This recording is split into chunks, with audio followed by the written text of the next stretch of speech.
Welcome to NYC Now, your source for local news in and around New York City from WNYC. It's Tuesday, August 19th. Here's the morning headlines from Michael Hill.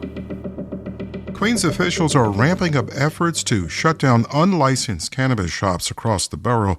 WNYC's Julia Haywood reports.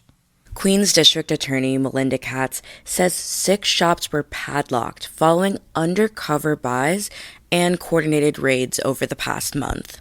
The operation, called Weed Whacker, led to 4 arrests and the seizure of more than 400 pounds of cannabis and flavored tobacco products.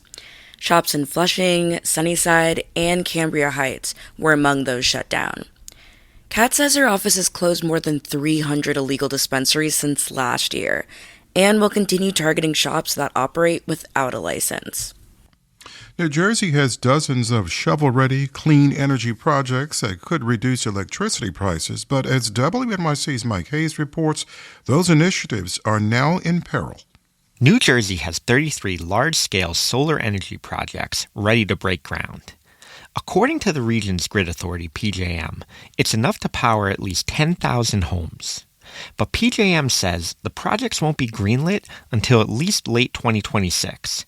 Many may have to wait a year or up to 18 months longer. That means most will miss a deadline in President Trump's new tax law.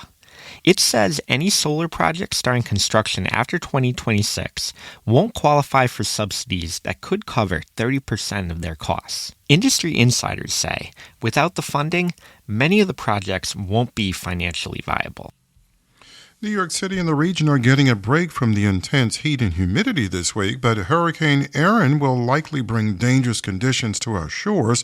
The storm remains hundreds of miles away from New York City with no forecast to make landfall. Dave Riddell of the National Weather Service says, though, expect 10 to 15-foot waves and rip currents along city beaches. So not great beach days at all coming up, even though the weather will be nice. The ocean, especially as we get into Wednesday, Thursday, is going to be pretty rough.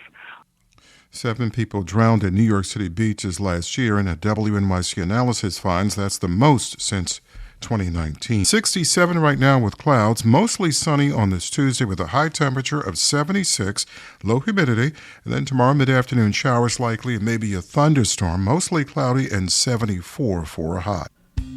Thanks for listening. This is NYC Now from WNYC. Check us out for updates every weekday, 3 times a day, for the latest news headlines and occasional deep dives. And subscribe wherever you get your podcasts.